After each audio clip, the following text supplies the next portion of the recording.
On September 9, 1739, 23 colonial bodies were discovered along a 10-mile stretch of South Carolina's Stono River Road, their heads severed and arranged in a pattern that colonial authorities would later describe only as deliberate.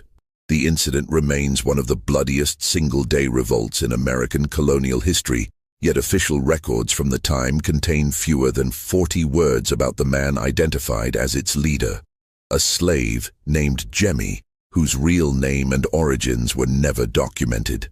For nearly 3 centuries, the colony of South Carolina sealed every witness testimony, every militia report, every judicial proceeding related to what happened that Sunday morning. What they buried wasn't just the story of a rebellion. It was evidence of something that challenged everything the plantation system claimed about the people it enslaved. Before we continue with the story of Jemmy and the blood-soaked morning that would change South Carolina forever, subscribe now to the Chronicles of Dread for more chilling stories. Hit that bell icon so you never miss these forgotten chapters of American history. And I'm curious, where are you listening from right now? Drop your state or city in the comments below. Now let's go back to the summer of 1739, when the colony was about to learn that some men cannot be broken. The summer of 1739 brought oppressive heat to the Carolina Lowcountry, the kind that made even breathing feel like labor. St. Paul's Parish, 20 miles southwest of Charlestown, stretched along the Stono River in a patchwork of rice plantations, each one a small kingdom unto itself. The plantations here were larger than most in the colonies. Some holdings exceeded 1,000 acres, with slave populations that outnumbered white settlers by ratios as high as 10 to 1. The economy ran on rice, and rice ran on the backs of enslaved Africans who possessed the agricultural knowledge that made Carolina's planters wealthy beyond the dreams of European nobility. The Hutchinson plantation occupied prime riverfront property, its big house overlooking fields that had been carved from cypress swamps through years of backbreaking labor. William Hutchinson had inherited the property from his father and expanded it aggressively, purchasing 42 slaves in the past 3 years alone. Among them was a man the plantation records identified simply as Jemmy. No surname, no age, no notation of origin beyond the single word, Angola, written in faded ink. But the slaves who worked alongside Jemmy knew more. They knew he spoke 4 languages fluently. They knew he could read and write in Portuguese, a skill he hid carefully from the overseers. They knew that the scars on his back told a story of resistance, not submission, and that he'd been sold 3 times in 2 years before Hutchinson purchased him. Plantation owners passing him along like a bad debt, unable to break his spirit but unwilling to suffer his defiance. What the white population of St. Paul's Parish didn't know, or refused to acknowledge, was that many of the slaves working their fields had been soldiers, farmers, and craftsmen in their homelands. Jemmy himself had been a military commander in the Kingdom of Congo before Portuguese slavers raided his village. He understood strategy, tactics, and the psychology of warfare. The plantation system had stripped him of his name, his family, and his freedom, but it had not stripped him of his mind. The colony was on edge that summer for reasons that had nothing to do with the slave population. War had broken out between Britain and Spain, and Spanish Florida, just 100 miles south, had begun offering freedom to any English slave who could reach St. Augustine. The colonial government had issued stern warnings against slaves traveling without passes, doubled the patrols, and increased the brutality of punishments for even minor infractions. Fear hung in the humid air like Spanish moss, thick and suffocating. On the Hutchinson plantation, the overseer, a man named Ezra Cobb, had responded to the increased tensions by becoming more vicious. Cobb was a short man with a perpetual sunburn and eyes that seemed to catalogue every moment of rest as theft. He carried a whip made from dried bull hide, and he used it liberally. The slaves called him Red Devil in their native tongues, though never within his hearing. Jemmy had been on the plantation for 8 months. In that time, he'd been whipped 4 times, Once for making eye contact with Hutchinson's wife, once for speaking in his native language, once for pausing to drink water without permission, and once for reasons Cobb never bothered to explain. Each punishment had been delivered in front of the other slaves, a ritual of humiliation designed to break not just the body, but the soul. It was during the fourth whipping on a Tuesday afternoon in late August that something changed in Jemmy's eyes. The other slaves saw it, a light going out, or perhaps a different kind of light coming on. He took the lashes without making a sound, his jaw clenched so tightly that blood ran from where he'd bitten through his own lip. When Cobb finally tired and moved on to inspect the rice fields, Jemmy stood up, wiped the blood from his mouth, and went back to work without a word. That night, in the slave quarters, a series of crude cabins with dirt floors and walls that let in every mosquito and snake, Jemmy began to talk. Not to everyone, only to certain men, and only in whispers. He spoke in Kikongo to those who understood it, in Portuguese to others, in broken English to those who knew no other tongue. He asked questions. He listened more than he spoke. He was gathering information the way a general surveys a battlefield. The conversations continued for 2 weeks. During those whispered exchanges, Jemmy learned which slaves had been soldiers, which had been farmers who knew the land, which had been craftsmen who could improvise weapons. He learned which overseers were cruel and which were merely indifferent. He learned the schedules of the patrols, the locations of the weapons stores, the routes to Spanish Florida. And he learned that he was not alone in his rage. There was Cato, a man from the Gold Coast who'd watched his son sold away to a plantation in Virginia. There was Monday, from the Bambara people, who bore scars from a failed escape attempt that had cost him 3 toes on his left foot. There was Solomon, who'd been literate in Arabic before the slave ship, and who now worked in silence while planning in secret. There was Quash, barely 20 years old, who'd been born free in Benin and kidnapped by raiders when he was 15. These men, and others like them, had been waiting for someone to give voice to the fury they carried. Jemmy became that voice. Sunday, September 9th, 1739, dawned with a strange stillness. The air felt heavy, pregnant with something the white population couldn't name, but the enslaved population recognized immediately. It was the weight of a decision made, of a point of no return crossed. Most of the white families in St.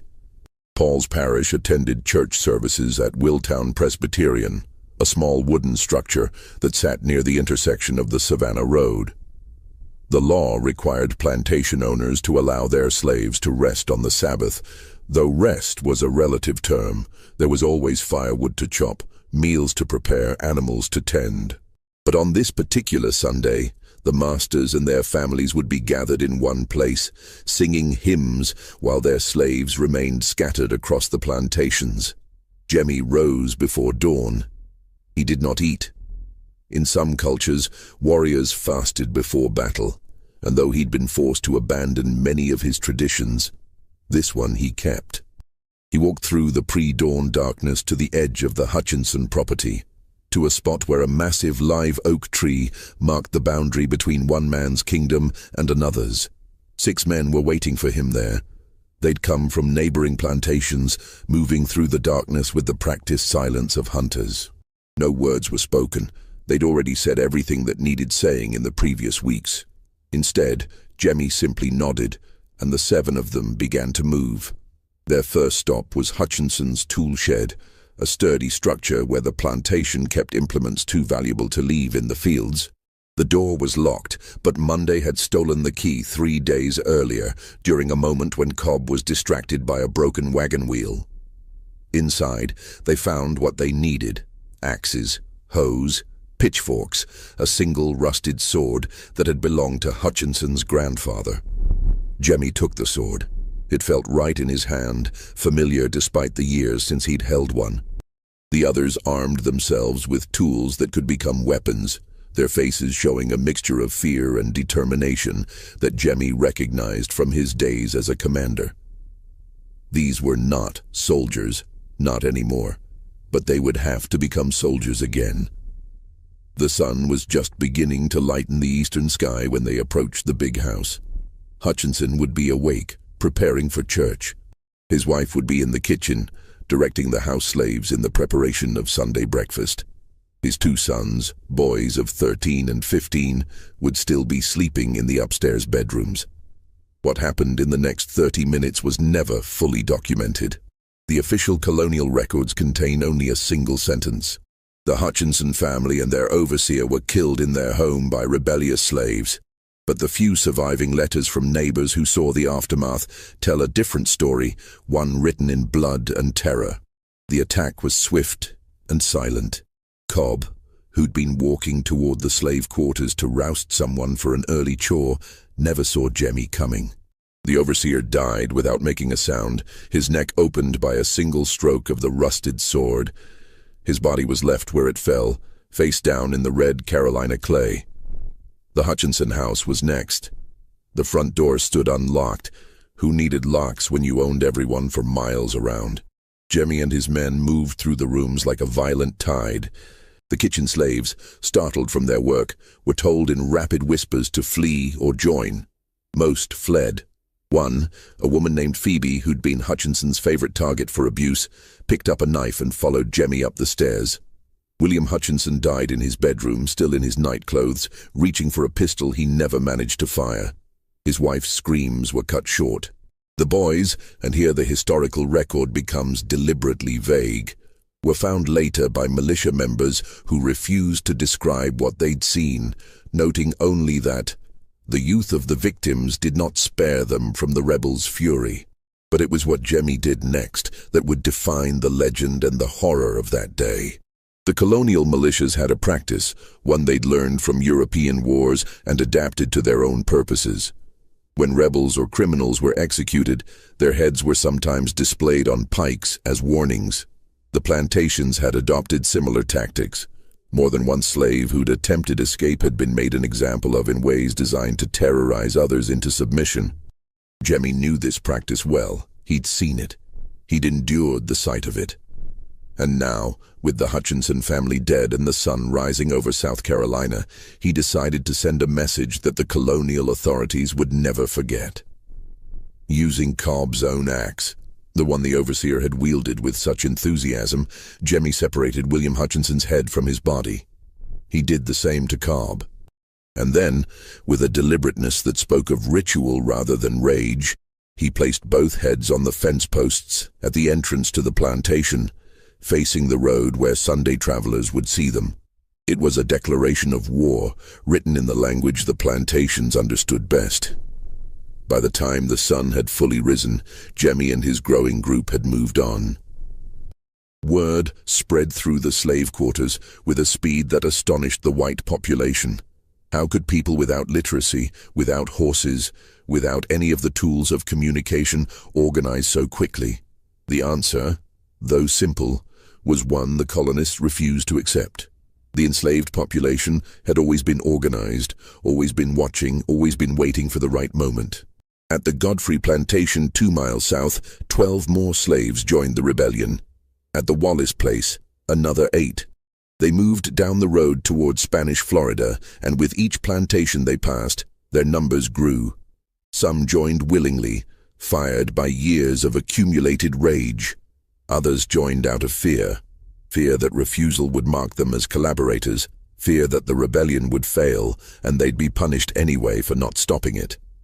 The pattern established at the Hutchinson plantation repeated itself at 6 more locations that morning.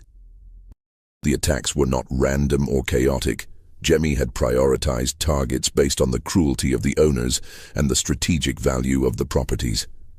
The Lemmy plantation, owned by a man notorious for working his slaves to death and simply purchasing new ones, was hit next. Then came the Sprys, the Sacheverells, the Nathaniel Perrys. At each location, the same grim ritual. The owners killed, their heads removed and displayed. The brutality of it shocked even the battle-hardened militia members who would later investigate. But for Jemmy and his followers, it served a dual purpose. First, it terrorized the white population into paralysis. Many families, hearing the news, barricaded themselves in their homes rather than attempting to fight. Second, it signaled to other enslaved people that this was not an escape attempt. This was a revolution.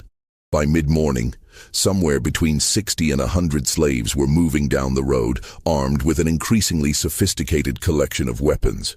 They'd raided a general store owned by a man named Sacheverell, acquiring firearms, ammunition, and rum. The rum would prove to be a critical mistake, but in the moment, it felt like a celebration.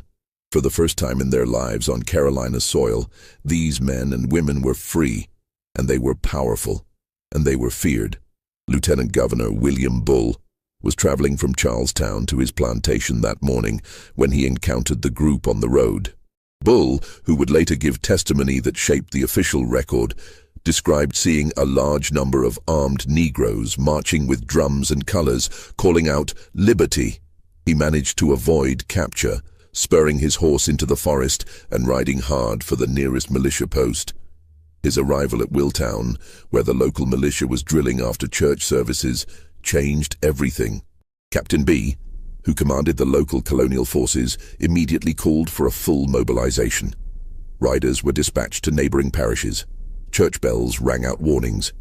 Within 2 hours, militia members from across the region were converging on the road south of Stono. But Jemmy and his followers had already traveled 10 miles. They'd stopped at the Edisto River at a place called Jacksonboro. And here, whether from overconfidence, exhaustion, or the effects of the liberated rum, they made their fatal error. They stopped to rest. The debate among the group's leaders was fierce. Some wanted to continue immediately toward Florida, covering as much ground as possible before the militia could organize. Others argued they needed rest, needed to consolidate, needed to plan. The sun was high and brutal. The journey ahead was still 60 miles through hostile territory, and they'd been up since before dawn, running on adrenaline and rage. Jemmy made the decision to stop. In his defense, he was making calculations based on warfare in Congo, where armies maneuvered with supply lines and territorial knowledge. He didn't fully understand the speed with which colonial communications could operate, the network of riders and bells and prearranged signals that allowed plantations to coordinate defensive measures. They posted sentries, but the rum had made the men careless. Some celebrated, others argued about what to do with the slaves who'd joined them unwillingly. A few tried to organize the group into military formations, but they were working with farmers and field hands, not soldiers. The discipline that Jemmy had maintained during the morning's raids began to fray in the afternoon heat. It was nearly 4 o'clock when the militia arrived. The Battle of Stono, as it would later be called, lasted less than an hour. But that single hour would reshape slavery laws across the American colonies and create a legend that would be whispered about in slave quarters for generations. Captain B approached with approximately 40 militia members, all on horseback, all armed with muskets and pistols. They had the advantage of surprise, organization, and sobriety. Jemmy's group spread out along the riverbank, scrambled to respond. The first volley of musket fire cut down 7 men before most of the group even realized they were under attack. Jemmy, to his credit, immediately tried to organize a defense. He gathered the armed men into a line, shouting orders in multiple languages, trying to create the kind of disciplined formation that might withstand a cavalry charge. For a few moments, it almost worked. The rebels returned fire, and 2 militia members fell from their horses. The group began to move toward a defensive position near a grove of trees, covering each other's retreat with the kind of coordinated movement that surprised the colonial forces. But coordination only matters when you have the numbers and weapons to sustain it. The militia had both, and more critically, they had reinforcements coming. By the time the second wave of colonial forces arrived, another 30 men from neighboring parishes, the outcome was no longer in doubt. The battle became a rout. Slaves scattered into the surrounding forest, dropping weapons and running for their lives. Some tried to surrender, hands raised, pleading in broken English or their native tongues. They were shot anyway. The militia had come not to arrest, but to annihilate, to send a message as brutal as the one Jemmy had sent that morning. Jemmy himself fought to the last. Multiple accounts describe him standing his ground near the riverbank, the rusted sword in one hand and a captured pistol in the other. He was surrounded by 6 dead militiamen, evidence of his skill and fury when a musket ball struck him in the chest. He went down hard, blood spreading across his torn shirt. But here's where the official record and the whispered stories diverge. The militia's after-action report states that Jemmy died of his wounds at the battle site. It notes that his body was decapitated, along with those of 13 other rebels, and that their heads were displayed on posts along the road for the next several months as warnings. Case closed, rebellion crushed, order restored. But the slaves who survived, and there were survivors, captured rather than killed, eventually sold to plantations in distant colonies, told a different story. They claimed that when the militia members approached Jemmy's body, he was still breathing, that they stood around him in a circle, debating what to do. That one man, they couldn't remember his name but they remembered his eyes, leaned down and whispered something to Jemmy in Portuguese. What was whispered? None of the survivors would say. Some claimed they didn't hear. Others said they heard but didn't understand. One woman, sold to a plantation in Georgia 3 months after the rebellion, told her story to a traveling minister 40 years later. She said the man asked Jemmy a single question. "Who are you?" And Jemmy, with blood filling his lungs, with his life draining into the Carolina soil, smiled and answered in clear Portuguese, "I am the one you could not break." Then he died. Or so the story went. The immediate aftermath of the Stono Rebellion was brutal beyond measure. The colonial government, terrified by how close the slaves had come to succeeding, enacted a campaign of retribution designed to traumatize the entire enslaved population into permanent submission. Over the following week, militia members hunted down escaped rebels throughout the Lowcountry. Some were found hiding in cypress swamps, half-starved and delirious from infected wounds. Others were betrayed by fellow slaves, desperate to prove their own loyalty and avoid collective punishment. A few made it as far as 30 miles toward Florida before being captured by tracking parties that used bloodhounds imported specifically for hunting human beings. The executions were public and prolonged. The colony wanted every slave in Carolina to witness what happened to those who chose resistance over submission. Bodies were burned, heads were displayed. The road from Stono to Charlestown became a gallery of horror, lined with human remains in various states of decay. But something wasn't adding up. The official count placed 23 white colonists dead in the initial attacks. The militia reported killing approximately 40 rebels during the battle and immediate pursuit. Another 13 were captured and executed publicly in Charlestown. That should have accounted for most of Jemmy's force, given that estimates placed the rebel numbers between 60 and 100. Yet plantation owners across the region reported slaves missing who'd never been found. The colonial records, usually meticulous about property loss, became strangely vague when it came to accounting for every enslaved person in St. Paul's Parish that September. Some historians would later estimate that between 20 and 30 slaves simply vanished during the chaos, too many to be explained by deaths in the battle or escape attempts. And then there were the stories. 3 weeks after the battle, a plantation owner named Robert Pringle in St.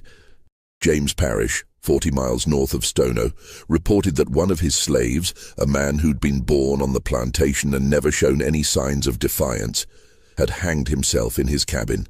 When they found the body, there were words carved into the wooden wall beside him, written in a language no one in the household could identify.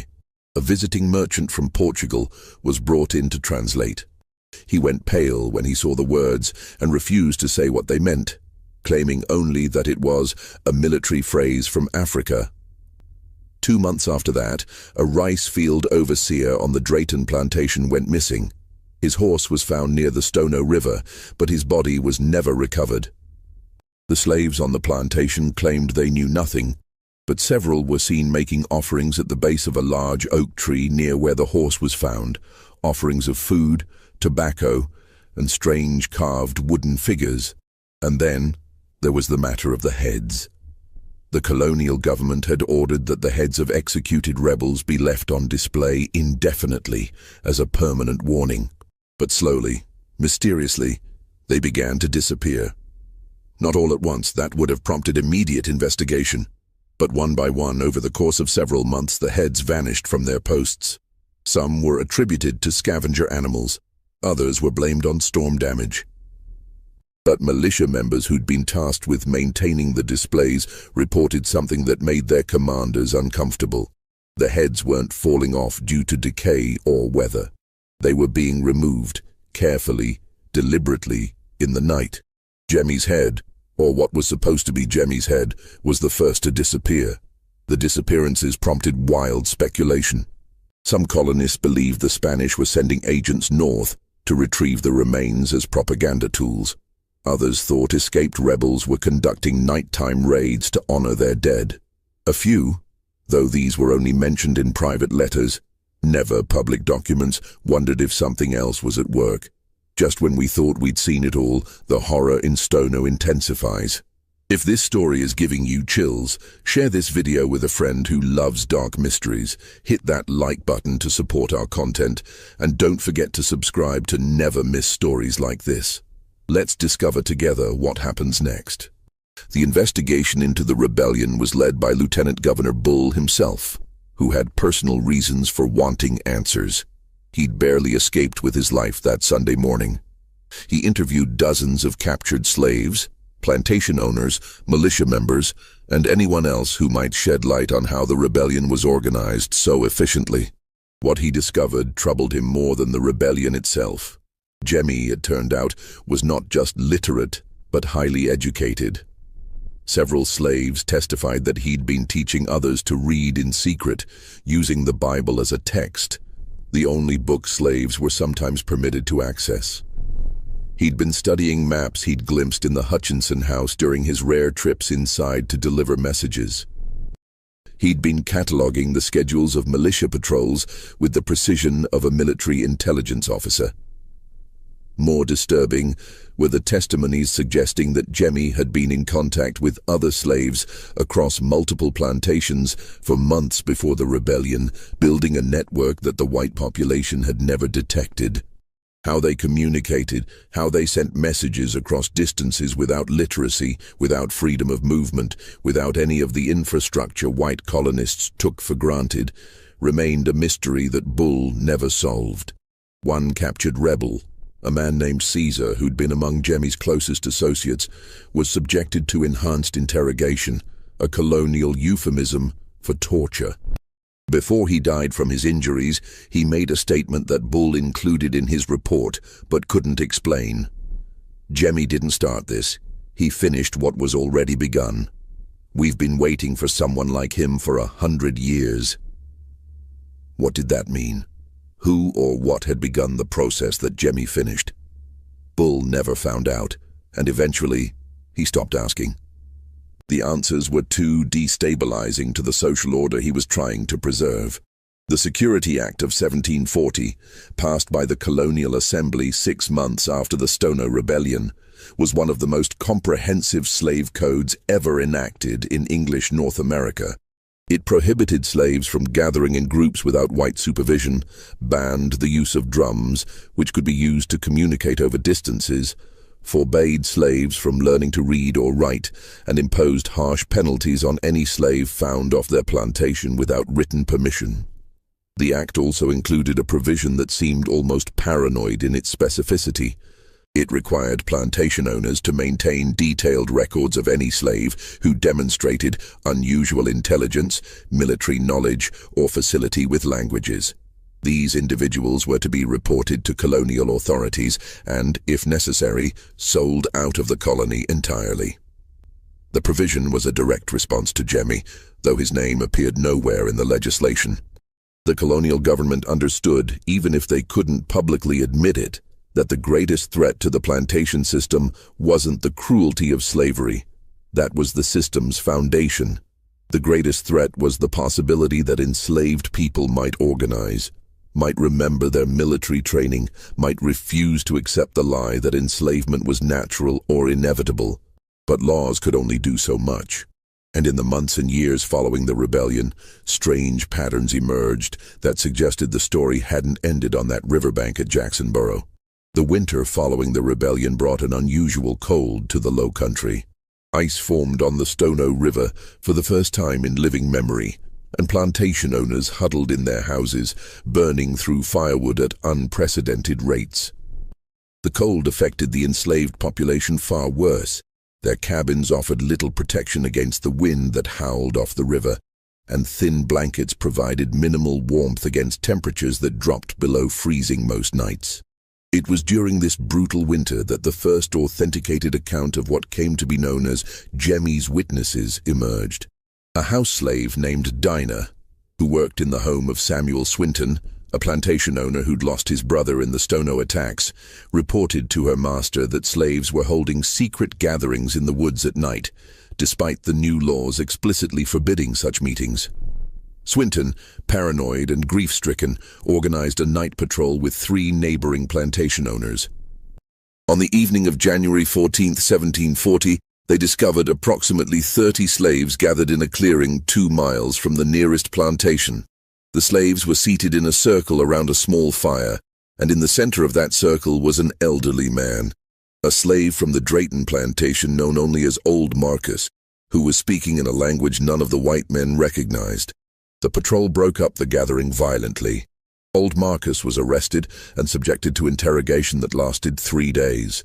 What he revealed under duress became one of the most closely guarded secrets of the colonial administration, contained in letters between Lieutenant Governor Bull and the Governor of Virginia that wouldn't be discovered by historians until the 1920s. Old Marcus claimed he'd been conducting a memorial service for those who died at Stono. But it wasn't a Christian service. It was something older, drawn from traditions that predated the slaves' arrival in America. He said the gatherings had been happening since October, always in secret, always in locations that changed from week to week. He said that over 200 slaves across 5 parishes had attended at least one gathering. And he said something else, something that Bull initially dismissed as the ravings of a tortured man, but that haunted him for the rest of his life. Jemmy knew he would die. He planned for it. He told us what to do after he was gone. We are doing it. What did that mean?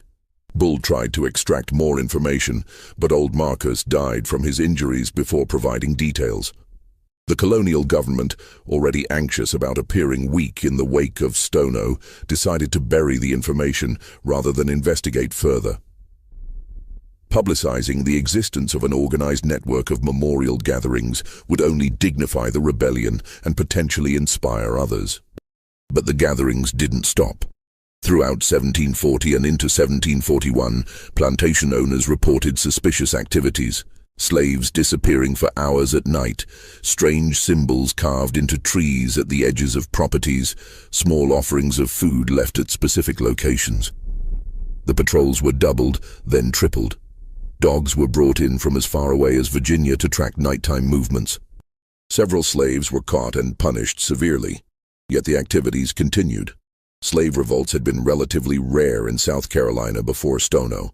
After Stono, they became even rarer in the immediate aftermath, but they never disappeared entirely. What emerged instead was something more subtle and potentially more dangerous.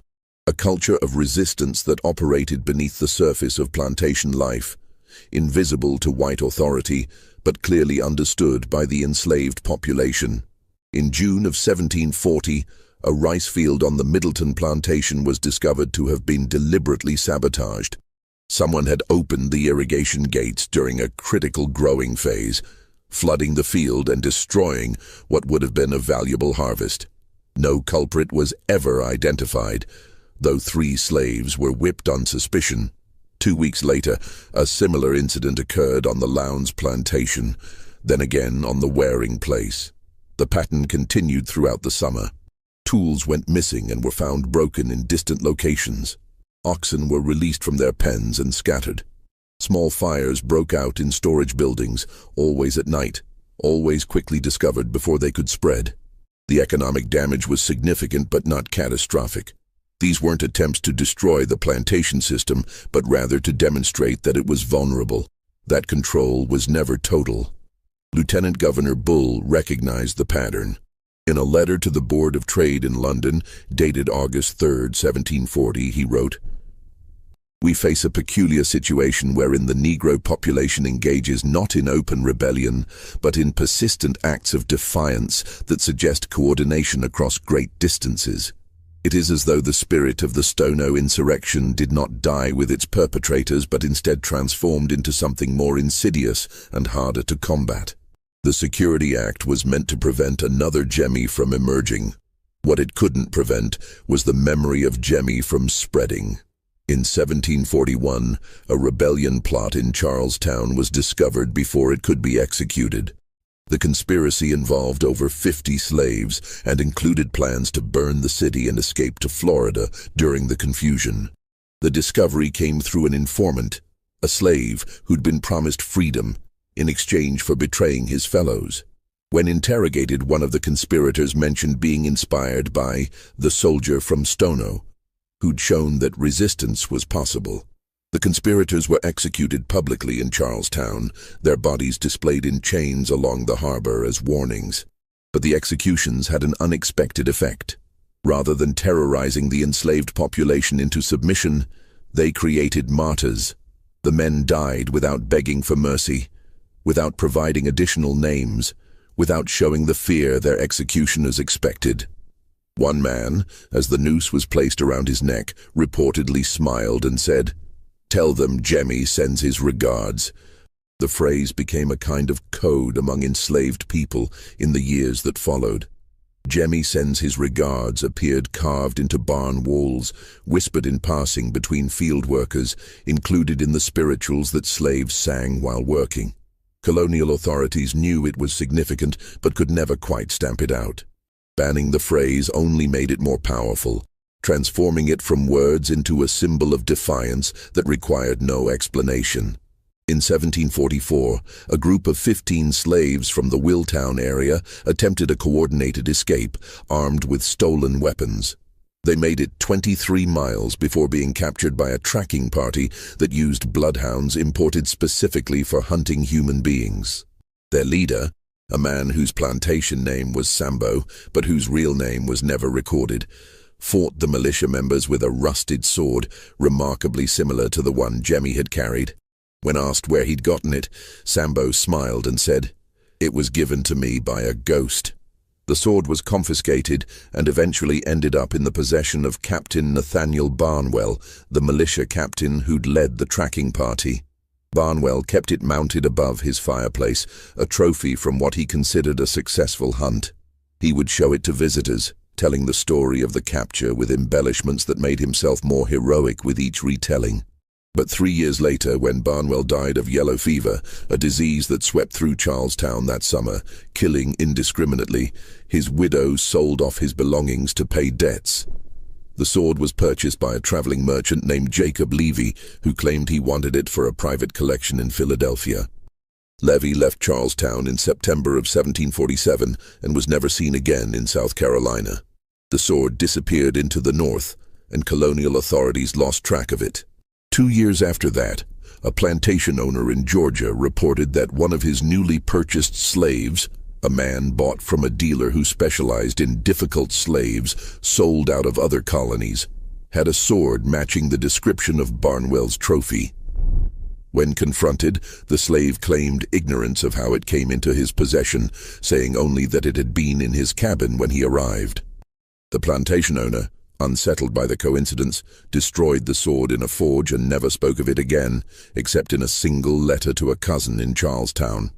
But the rumors persisted. Slaves throughout the Low Country whispered about Jemmy's sword, a weapon that couldn't be destroyed, that passed from hand to hand, appearing wherever enslaved people needed a reminder that resistance was possible. Was there really only one sword, or were there many? Did slaves craft replicas based on descriptions passed down through oral tradition? Or was the entire phenomenon a kind of mass delusion, a psychological rebellion in the absence of a physical one? The colonial authorities couldn't answer these questions, and their inability to do so made them increasingly paranoid. And then there were the rumors, persistent, disturbing rumors that began circulating in the slave quarters and eventually leaked into white society through house servants and informers. The rumors said that Jemmy hadn't died at Jacksonboro, that the body the militia beheaded was someone else, a volunteer who'd agreed to die in Jemmy's place so the leader could escape, that Jemmy had slipped away in the chaos, wounded but alive, and made it to Spanish Florida, where he lived as a free man.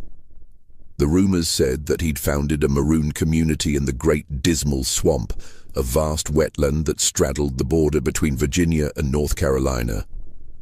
That dozens of escaped slaves had joined him there, living in hidden villages built on platforms above the water, fishing and hunting and living beyond the reach of colonial law.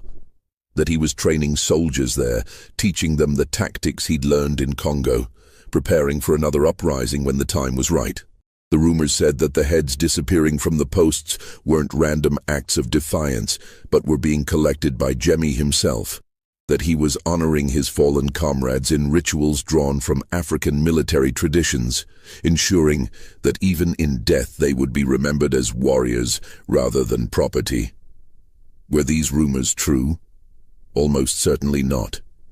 The historical evidence strongly suggests that Jemmy died at Jacksonboro and that his body was indeed among those mutilated by the militia. The military records from the battle, while incomplete, are consistent in describing a final stand by a group of rebels that ended with the death of their leader. The medical testimony from militia members who treated wounded soldiers described injuries inflicted by someone with formal military training, fighting with a discipline unusual among untrained combatants. And yet the rumors persisted for decades, growing more elaborate with each retelling. By the 1760s, slaves in Virginia were telling stories about a legendary maroon leader who matched Jemmy's description but went by different names: the captain, the warrior, the one who remembers. In North Carolina, a maroon community that was finally destroyed by militia action in 1756 was found to have a carved wooden figurehead at the entrance to their main settlement. A warrior holding a sword, with words carved beneath it in Kikongo that translated roughly to, "We do not forget." The rumors likely emerged from a combination of wishful thinking among the enslaved population and the very human need to believe that heroes don't die, that resistance continues, that defeat is never final. In a world where death was common, where families were separated without warning, where hope was a dangerous luxury, the legend of Jemmy offered something precious, proof that one man, at least, had lived and died on his own terms. But there's a reason the rumors persisted for so long and spread so far. They served a purpose beyond mere comfort. They kept alive the possibility of resistance when the reality of resistance seemed impossible. They reminded enslaved people that someone like Jemmy had existed, had fought back, had killed his oppressors, and died free rather than live as property. In a system designed to destroy hope, the legend of Jemmy became hope itself. Not hope for immediate liberation, which would have been delusional, but hope that the system was not eternal, that it could be challenged, that enslaved people were not the passive, childlike beings that plantation ideology claimed they were. The colonial government understood this on some level. That's why they were so aggressive in suppressing any mention of Stono, why they passed laws against slaves learning to read or write, why they banned drums and limited gatherings. They weren't afraid of what had happened in 1739. That was over, crushed, buried. They were afraid of what the memory of 1739 might inspire. By the 1750s, the physical evidence of the Stono Rebellion had been erased from the landscape. The heads had all disappeared or decayed. The burned buildings had been rebuilt. The mass graves where rebels had been buried in unmarked pits, graves that the colonial government had deliberately left unmarked to prevent them from becoming pilgrimage sites, were reclaimed by forest and swamp. New slaves, imported from Africa or born into bondage in Carolina, worked the same fields where Jemmy and his followers had once labored, often with no knowledge of what had happened there. The colonial government had achieved what it set out to achieve, the restoration of order and the erasure of memory, or so it seemed. But memory is a difficult thing to erase completely, particularly when that memory serves a purpose for those who carry it. In 1752, a Moravian missionary named Johann Henkel arrived in South Carolina as part of an evangelical movement aimed at converting enslaved people to Christianity. Henkel, unlike many of his contemporaries, believed that slaves had souls worth saving, and that conversion required actually listening to them. He spent 3 years traveling between plantations, conducting services and recording observations in a detailed journal that wouldn't be published until after his death in 1784. Henkel's journal contains several entries that reference Stono, though he had to be careful about what he committed to paper. In an entry dated June 15, 1753, he wrote, "Today I spoke with an elderly Negro woman on the Drayton plantation who claims to remember the Day of Blood, as she calls it. She would not speak of it directly, but instead told me a story about a great warrior from her homeland who challenged a cruel king and died fighting. When I asked if this was a parable from Scripture, she smiled and said, 'All true stories are parables, master.' I suspect she was speaking of matters the colonial authorities would prefer remain forgotten." Another entry from September 9, 1754, exactly 15 years after the rebellion, describes attending a slave gathering that had been approved by the plantation owner as a harvest celebration. Henkel noted that the celebration included traditional African music and dance, which made the white overseers nervous, but which the slaves had assured them was just for entertainment, master. But Henkel, who'd spent enough time among enslaved people to recognize coded communication, noticed something the overseers did not. The songs, while appearing joyful, contain verses in native tongues that speak of fallen warriors and future liberation. The dancers move in patterns that suggest military formations. This is not mere celebration. This is remembrance disguised as entertainment, rebellion preserved in rhythm and motion. Henkel eventually left South Carolina, disturbed by what he'd witnessed and frustrated by his inability to effect meaningful change in the plantation system.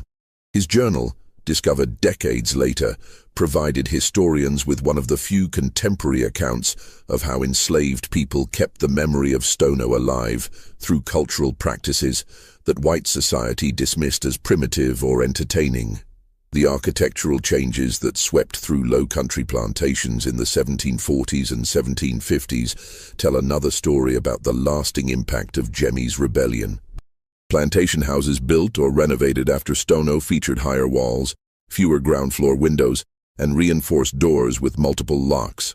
Many incorporated what were essentially panic rooms, small fortified spaces where families could retreat if attacked. Gun cabinets, once kept unlocked or hidden, became prominent fixtures in main halls, always loaded and accessible. The slave quarters changed too, though in different ways. They were moved farther from the big houses, separated by open ground that provided clear lines of sight and clear lines of fire. The spacing between cabins increased, making it harder for large groups to gather without being noticed. Some plantations installed bells that could be rung to summon help from neighboring properties, creating an early warning network across the region. These architectural changes remained standard in South Carolina for the next century, long after the specific fear of another Stono had faded. They became simply the way things were done, with the original reasoning forgotten by later generations. But the buildings themselves remembered what the people who built them feared. In the historical record, Jemmy remains a cipher. We don't know his real name. The name Jemmy was almost certainly a plantation designation, possibly a corruption of a name his overseers couldn't pronounce or didn't care to learn. We don't know his age, though testimonies suggest he was probably in his 30s or early 40s, young enough to lead a physical rebellion, but old enough to have gained military experience in Africa. We don't know whether he had a family, if he left behind a wife in Congo who waited years for a husband who would never return, or if he had children born into slavery in Carolina who grew up never knowing their father's story, possibly not even knowing he was their father. We don't know if he ever truly believed the rebellion could succeed. Did he think they could actually make it to Florida, establish themselves as free men under Spanish protection, and live out their lives in peace? Or did he understand from the beginning that the rebellion was likely doomed, and he simply decided that dying on his feet was better than living on his knees? Was it military strategy or a suicide mission dressed up as revolution? The few slaves who survived Stono and were willing to speak to colonial authorities, always under duress, always with the understanding that their words could lead to their own execution or torture, provided conflicting accounts. Some said Jemmy believed he could succeed, that he'd calculated the odds and thought them favorable if they could reach Florida before the militia organized. Others said he knew it was hopeless, but felt compelled to act anyway, that years of brutality had left him with no choice but resistance or madness. One particularly detailed testimony came from a man named Quash, who'd been captured during the battle and later sold to a plantation in Virginia. In 1755, 16 years after Stono, Quash was interviewed by a Virginia planter who was writing a privately circulated treatise on managing slave populations. Quash, old and resigned to his fate, provided what may be the most honest account of Jemmy's motivations. He never said we would make it to Florida. He never promised freedom or victory. What he said was this: we have three choices. We can work until we die, which will happen soon because Cobb does not care if we live or die. We can try to escape individually, which will fail because they have horses and dogs and we have nothing. Or we can fight together as men and make them remember that we were not always slaves. Even if we lose, and we probably will lose, they will remember. And the ones who come after us will remember. And maybe, someday, that remembering will matter. If this account is accurate, and there's no way to verify it, then Jemmy's rebellion was never primarily about escape.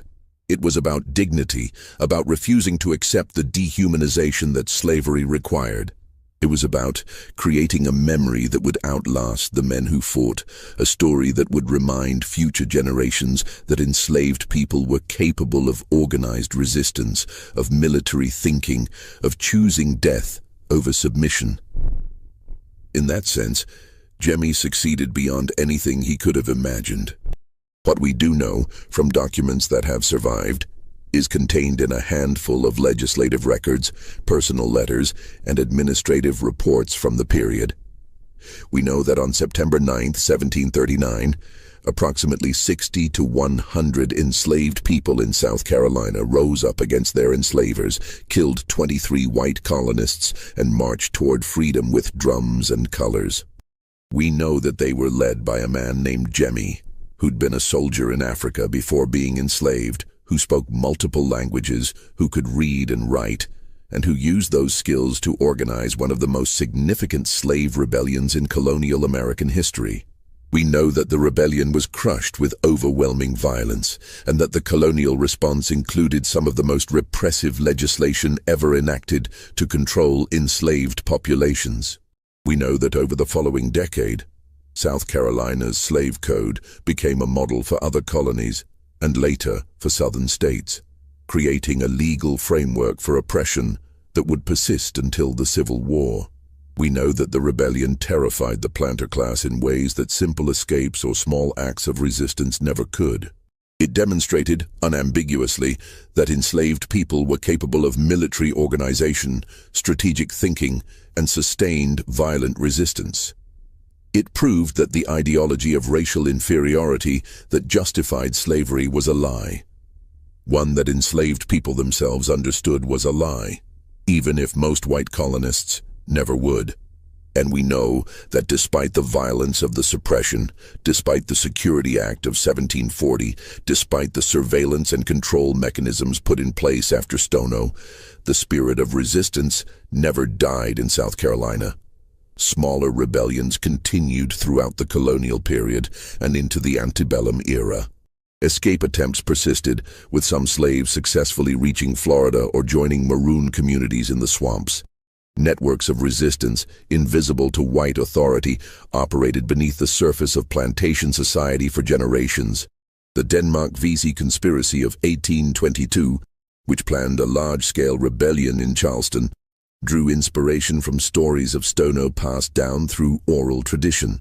Nat Turner's rebellion in Virginia in 1831, while different in its religious motivations, followed a similar pattern of sudden violence and strategic targeting. John Brown's raid on Harper's Ferry in 1859, though led by a white abolitionist, was premised on the belief that enslaved people would rise up if given weapons and leadership. A belief rooted in historical examples like Stono that proved slaves were willing to fight for freedom. The legend of Jemmy, the soldier who became a slave who became a revolutionary, lived on in the oral histories of the enslaved population, passed down through generations even as the historical details faded and transformed. By the 19th century, his story had merged with other stories of resistance, becoming part of a broader tradition of remembering that slavery had always been contested, that enslaved people had never accepted their condition as natural or permanent. Frederick Douglass, in an 1857 speech, referenced Stono without naming it. The history of our bondage is marked by moments when men decided they would rather die as free men than live as slaves. These moments are often buried by those who would prefer we forget, but we do not forget. We cannot forget. The blood of those who chose resistance over submission waters the tree of liberty just as surely as the blood of white revolutionaries. Today, there's a historical marker near the site of the Hutchinson Plantation, installed in 1974 as part of South Carolina's Bicentennial Heritage Project. It's a small thing, easy to miss if you're not looking for it. A metal plaque on a post by the side of a rural road with text that's been faded by decades of sun and rain. The marker sits in what is now an industrial area, surrounded by warehouses and distribution centers that have replaced the rice fields and plantation houses. The text is brief, clinical, designed not to offend contemporary sensibilities or disrupt the narrative of gradual progress that dominates public history.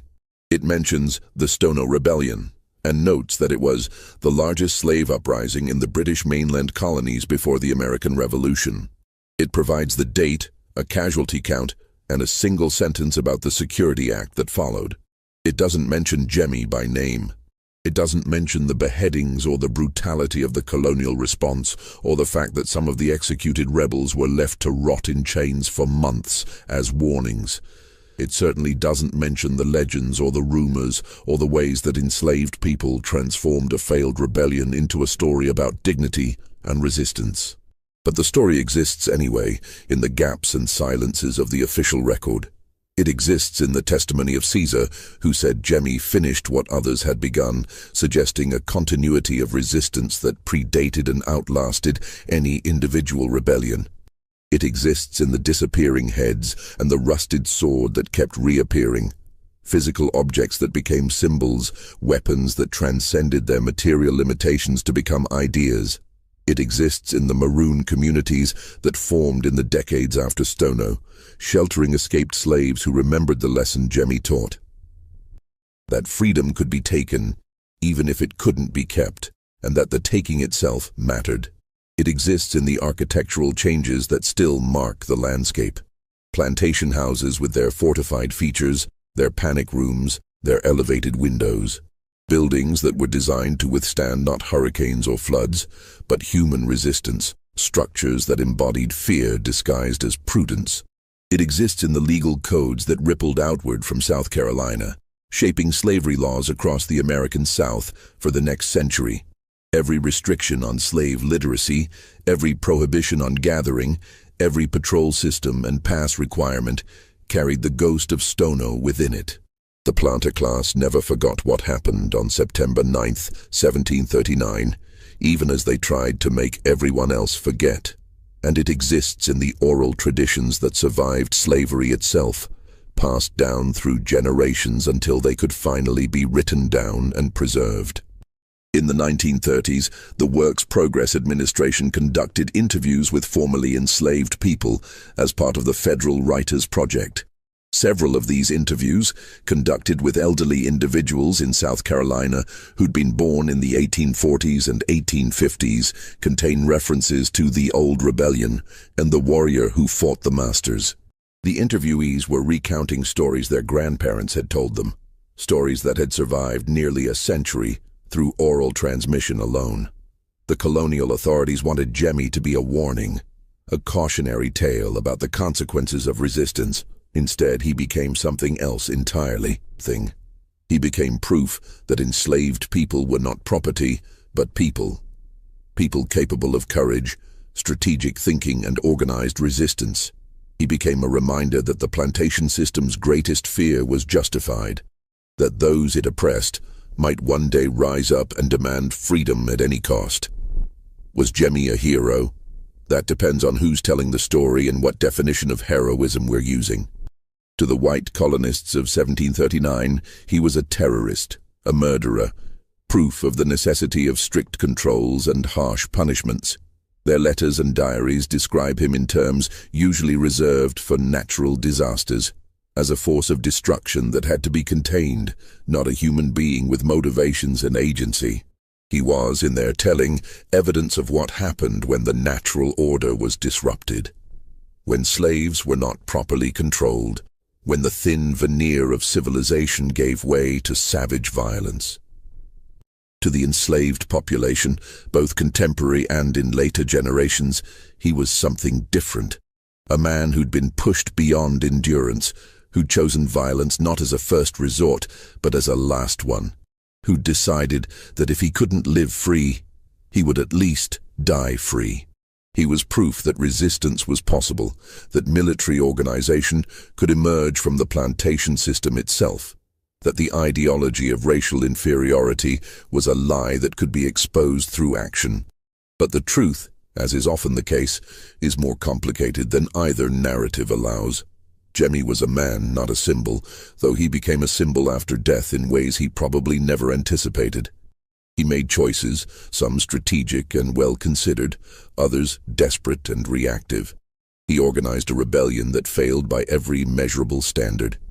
The system he fought against survived for another 126 years after his death. The people who followed him into rebellion either died in the fighting or were re-enslaved, their lives arguably made worse by their participation. The violence he unleashed led directly to harsher laws and more brutal repression, not just in South Carolina, but across the American colonies. And yet his story survived. It survived in ways that successful escapes didn't, in ways that individual acts of resistance couldn't match.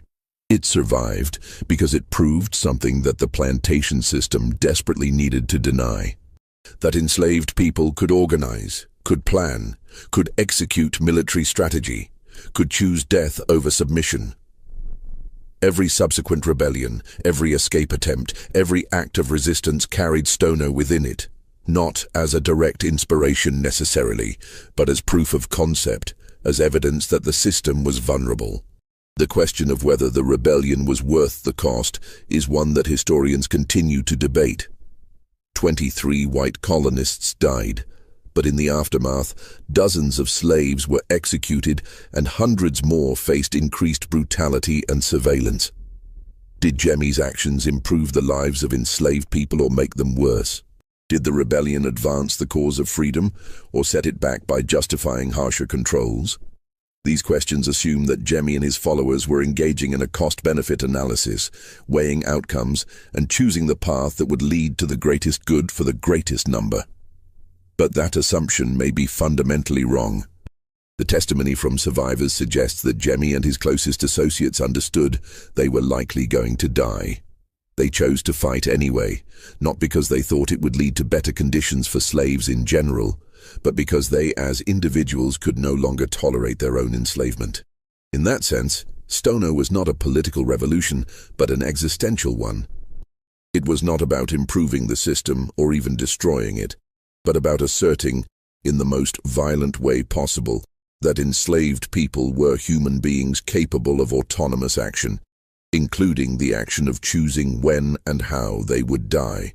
On September the 9th, 1739, a man whose real name we'll never know, a man who'd been a military commander in Congo, who'd been captured and sold and transported across an ocean, who'd been given the name Jemmy by people who owned him as property, picked up a sword and decided that his life belonged to him, not to William Hutchinson or the colony of South Carolina or the economic system that had stole in him from Africa.